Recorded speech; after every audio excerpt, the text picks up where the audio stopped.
La nuit, la fatigue, l'alcool embrumaient mon esprit. En entrant dans ce bar, loin de tout, où le hasard et la mélancolie m'avaient poussé, je l'avais tout de suite aperçu au milieu de la salle, près d'un billard. Il ne jouait pas, il semblait ailleurs, isolé, essolé au milieu des autres.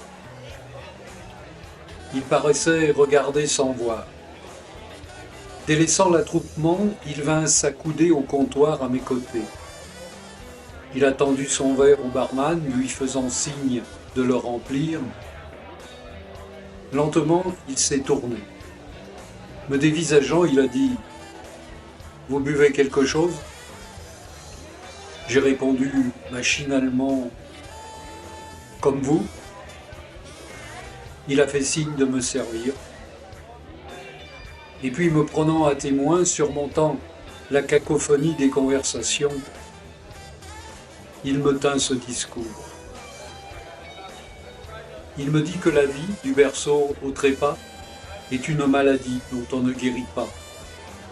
Survit au jour le jour, à venir égaré, un tragique séjour, une mort différée. Et puis, levant son verre, comme un divin calice, il prit un air sévère, comme un prêtre à l'office. Ainsi il s'est livré, versant sur le comptoir, propos désespérés, mélancolie d'un soir. Des propos équivoques, destinés à lui-même, un intime colloque, à l'angoisse pour thème. Recherchant dans l'alcool une aimable complice, étrange protocole, cachant ses cicatrices. C'est alors qu'il s'est tu, imposant le silence, par la seule vertu de sa seule présence. Il regardait ailleurs, sondant sa solitude, méprisant notre port, nos pâles certitudes. Il n'était plus d'ici, il n'était qu'une plaie. Il n'était plus qu'un cri, une voix qui déplaît. Alors devant un public interloqué, comme si l'endroit était vide, surmontant la musique, ne parlant pour personne, s'épanchant pour lui-même, il continua. Parfois je l'ai perdu pour un oui, pour un autre, pour un temps corrompu, le sien, le mien, le nôtre. Dans son esprit, l'espace d'où sa pensée émerge lui réserve une place, le souvenir l'héberge. Je n'avais pas perçu ce qui chantait en elle, ni n'avais reconnu l'obstiné ritournelle. Et la vie est passée en creusant une trace dans mon corps déchiré, sans que le temps l'efface. J'ai cru que la distance résoudrait la douleur, dissoudrait la souffrance. En vain, j'en ai bien peur. J'ai cru que loin des yeux cesseraient mes tourments, que s'éteindrait le feu, mais tout est comme avant. L'inlassable manège de sentiments confus, partout me fait cortège, dans des doutes diffus. Incessante musique déroulant ses arpèges sur un accord unique d'un douloureux solfège.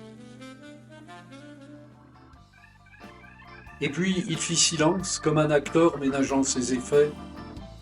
La pénombre, la fumée nous enveloppait, imbibée d'alcool, douce accoucheuse des sentiments enfouis. Le regard perdu à des années-lumière, dans un espace où lui seul accédait, il poursuivit. Mais laissons là l'affaire de ce triste épisode, il est d'autres colères, revenant à la mode. Discours silencieux, déluge de pensées, visions dans les cieux de rêves insensés. Des rêves de révolte au sortir de l'enfance dont j'ai fait la récolte, engrangeant les offenses.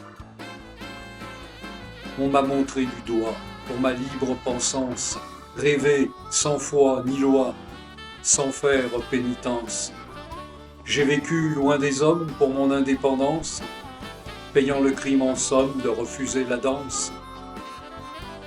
Il me faut bien l'admettre, pour moi, une évidence, être sans Dieu ni maître, divine dissidence. Ma colère m'entraîne à rejeter le monde, je fracasse ses chaînes d'une ardeur vagabonde.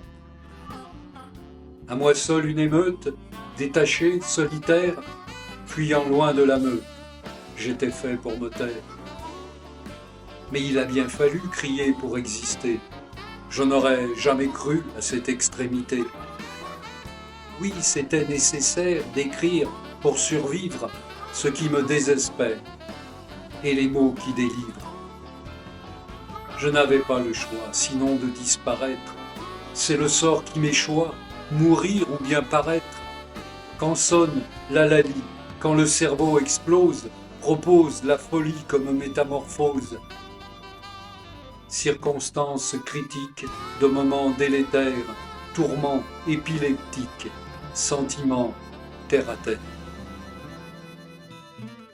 Enfin, il a cessé, me faisant face comme possédé, plongeant son regard dans le mien.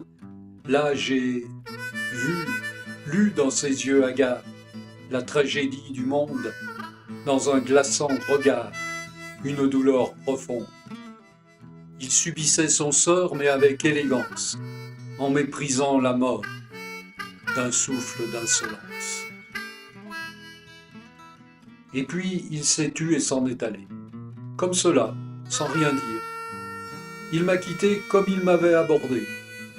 Je n'ai jamais su son nom, ni qui il était, ni d'où il venait, où il allait. D'ailleurs, peu importe. J'avais partagé un moment de vérité, vécu une amitié éphémère, et ce sont celles-là les plus fortes, en tout cas les plus sincères.